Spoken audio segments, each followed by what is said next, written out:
Bonsoir Bernard Spitz. Bonsoir. Vous représentez tous les assureurs, à la fois les sociétés d'assurance et puis les mutuelles, donc des acteurs très nombreux.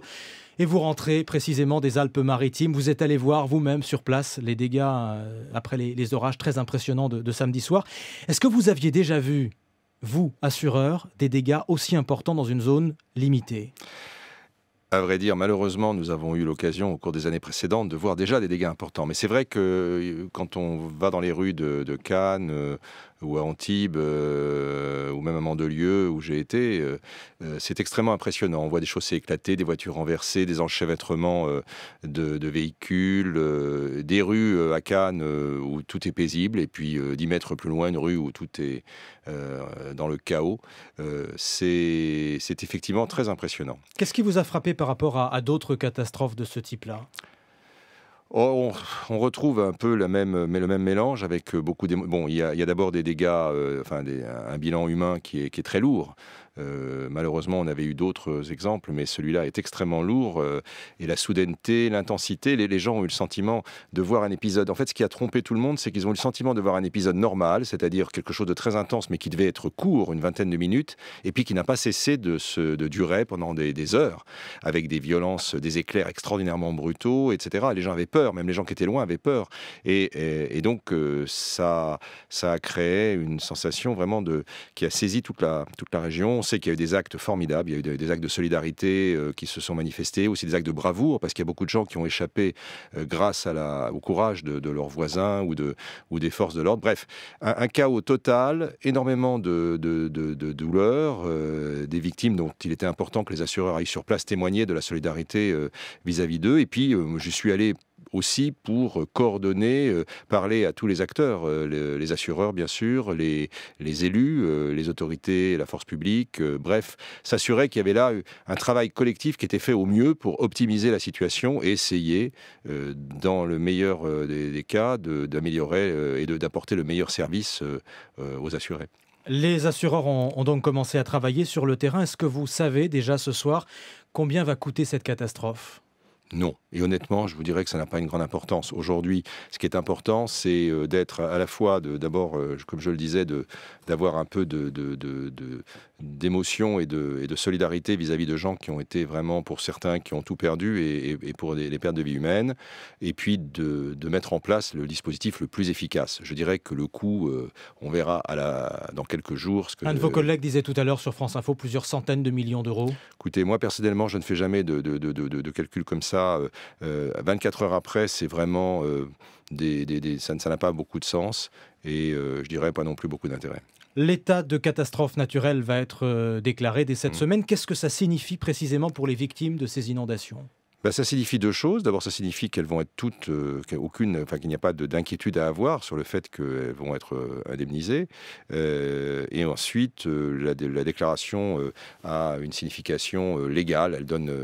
Elle fait partie des délais légaux à partir desquels il faut faire des déclarations et dans lesquels les assureurs s'engagent à assurer les indemnisations. Combien de temps ces victimes ont-elles justement là, pour faire leur déclaration, pour se manifester auprès de leur assureur ? La loi dit 10 jours, mais en réalité, ce qui va se passer, c'est que les assureurs, selon les circonstances, peuvent offrir des tolérances plus grandes. Nous nous réunissons demain, l'Association française de l'assurance réunit son bureau demain après-midi, et nous prendrons, en fonction des informations qui nous seront alors connues, des dispositions pour assouplir le système et donner des marges de liberté plus importantes pour les assurés. Mais je dirais que le plus important, c'est quand même pour les assurés de signifier le plus vite possible à leurs assureurs le fait qu'ils ont eu un sinistre, parce que plus tôt ils le font, plus tôt ils seront remboursés. Que faut-il faire dans l'immédiat, tout de suite, sans attendre, quand on se retrouve chez soi, dans sa maison, dans son magasin, avec les traces de ces inondations ? Eh bien, il faut d'abord contacter son assureur et lui faire part par tout moyen, mail, téléphone, courrier, lui donner tous les éléments disponibles, prendre des photos, prendre le maximum de photos, parce que ça c'est vraiment... Et je dirais, mettre les choses, ne pas garder les choses en l'état en se disant on va attendre que les assurances passent. Non, il faut protéger ce qui peut l'être pour éviter que les dégradations soient supérieures. Si possible, garder les objets de valeur endommagés pour attester de leur existence, mais on les en faisant le ménage. Et puis, donc, surtout ne prendre aucun risque à titre personnel, compte tenu de la situation, pour ne pas, évidemment, faire ajouter des difficultés. Et puis, donc, communiquer à l'assureur. Après, on verra en fonction de l'ampleur des dégâts et de la nature des dégâts, s'il y a besoin ou non qu'un expert passe. C'est ce que j'allais vous demander. Est-ce que vous allez, compte tenu des circonstances, envoyer à chaque fois un expert? Non, bien sûr que non. Les experts sont d'abord mobilisés autour des cas, disons, les plus compliqués, les plus complexes ou les plus coûteux, comme vous voudrez. C'est vrai que pour une automobile dont l'état est connu, c'est moins compliqué que pour une entreprise. On va peut-être parler de la situation particulière des commerçants. Mais donc, les experts on a pris déjà des mesures pour rationaliser au maximum, à la fois avoir plus d'experts disponibles sur le terrain et faire en sorte qu'il y ait une coordination des efforts pour que les choses aillent le plus vite possible. J'ajoute que le très gros travail qui a été fait par l'État et les différentes administrations de remise en état des routes, de l'électricité, etc., va considérablement faciliter la tâche ne serait-ce que de circulation des experts. Je me rappelle à l'époque de Xantia, la tempête Xynthia. La tempête Xynthia, la difficulté d'accéder aux endroits ralentissait la marche de l'indemnisation. Là, ça ne sera pas le cas. Dans combien de temps allez-vous indemniser les victimes, Bernard Spitz, vous, les assureurs? Écoutez, le président de la République a rappelé qu'il y avait un délai de 3 mois. On va s'efforcer de faire plus vite que ça, dans une grande majorité de cas. Et puis, il y a des cas peut-être plus complexes qui nécessiteront, eux, un temps, mais qui peuvent aussi se décomposer avec un premier versement d'indemnité et puis ensuite un solde au bout des analyses et des expertises nécessaires. Est-ce qu'une indemnisation plus rapide, ce qui est positif en soi, est-ce qu'une indemnisation plus rapide, ça veut dire une indemnisation au rabais? Non, pas du tout. Ça veut dire un système d'indemnisation plus efficace. Ça ne change pas un euro au montant qui est indemnisé. C'est simplement que les évaluations seront faites aussi consciencieusement que d'habitude. Non, mais tout à fait, et personne ne peut en douter. Les professionnels qui ont perdu leur outil de travail sont particulièrement inquiets ce soir, ceux qui ont de l'eau en ce moment dans leur magasin, dans leur entreprise, dans leur usine. Qu'allez-vous faire pour eux spécialement et que leur dites-vous ce soir, Bernard Spitz? D'abord, c'est leur assureur qui ils doivent évidemment, comme les autres, et je dirais presque encore plus que les autres, consulter leurs assureurs et prendre les dispositions nécessaires. Alors après, évidemment, ils seront bien entendu indemnisés. La question qui se pose est de savoir ceux d'entre eux qui disposaient d'une garantie de perte d'exploitation. Vous savez que c'est une assurance spécifique qui garantit la perte d'exploitation. Il est clair que ceux qui ont souscrit cette assurance auront une indemnisation qui dépassera le remboursement des dégâts, mais compensera la perte d'exploitation pendant la durée où ça leur est impossible. Et pour les autres, c'est une catastrophe supplémentaire, là. Après, évidemment, vous savez, chaque cas est différent. On a vu la verrerie de Biot qui a été très affectée. On a vu différents établissements aujourd'hui. Le parc de Marineland aussi, qui est très célèbre et qui est très abîmé. C'est vrai. Alors, le parc de Marineland, je dirais, sans doute, c'est vrai que c'est un peu emblématique, mais en même temps, c'est disons, un établissement solide avec tout un ensemble, disons, un écosystème qui va lui permettre, je pense, de rétablir la situation rapidement. Donc, c'est vrai que ce sont des dégâts très impressionnants, mais en même temps, je pense aussi à tous les artisans de la région, parce que c'est une région où il y a beaucoup d'artisans. Ils sont nombreux.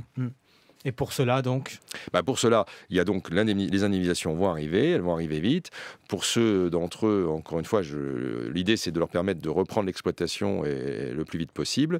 Et pour ceux qui pourraient avoir des problèmes d'interruption parce qu'ils ont eu des destructions, etc., c'est ceux-là qui normalement ont la précaution, parce que c'est quand même une région qui se sait exposée alors pas dans des manifestations climatiques comme celle-là, peut-être aussi violentes et aussi surprenantes, mais il y a la ville de Cannes a eu, je ne sais pas combien d'arrêtés, je crois que c'est un des records en matière du nombre d'arrêtés pour catastrophes naturelles. Donc il faut, dans ces conditions-là, je pense que les commerçants ont pris soin de souscrire aux assurances nécessaires.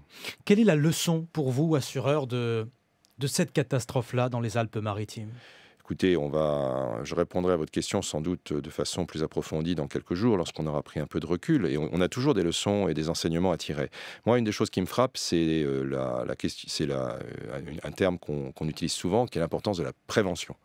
Alors, on voit par exemple à Antibes qu'il y a un bassin de retenue d'eau qui avait été conçu qui avait été terminé il y a à peine un an, qui contient 35 000 mètres cubes d'eau et qui a évité, qui s'est rempli et qui a certainement protégé, enfin on en discutait avec le maire, qui a évité au centre-ville d'avoir des dégradations considérables. Il a été inondé, mais dans des proportions bien moindres. Cela étant, à Biot, des systèmes de même nature avaient été faits qui n'ont pas permis, malheureusement, d'éviter les dégâts. Donc la prévention, c'est un ensemble complexe. Il y a beaucoup de choses à revoir. Il y a aussi une éducation à faire. Et je crois que ça aussi, c'est une leçon. Parmi les victimes, les trop nombreuses victimes, il y a des victimes qui ont fait des choix pris par la panique qui étaient absurdes et qui leur ont coûté la vie. Et donc, ce sont des mauvais réflexes qui sont liés, je pense, au fait que on n'a pas suffisamment d'éducation civique, citoyenne, comme dans d'autres pays ça existe, pour avoir les bons réflexes au moment où se produisent ce type de catastrophe. Et la culture des accidents climatiques qui est pratiquée, qui est connue dans certaines régions, qui l'est peut-être moins dans la région de Nice ou de Cannes. Oui, c'est vrai. Et c'est vrai que nos concitoyens des pays d'outre-mer, les DOM-TOM, ont l'habitude d'événements comme ça et peut-être ont des meilleurs réflexes. Mais je crois que c'est une question d'éducation. Il faut inscrire ça peut-être dans les programmes des écoles et en tout cas, certainement, plus familiariser les citoyens au type de risque et donc aux bons réflexes à avoir en la matière. Merci Bernard Spitz, le président de l'Association française de l'assurance de retour des Alpes-Maritimes. Merci à vous. Merci.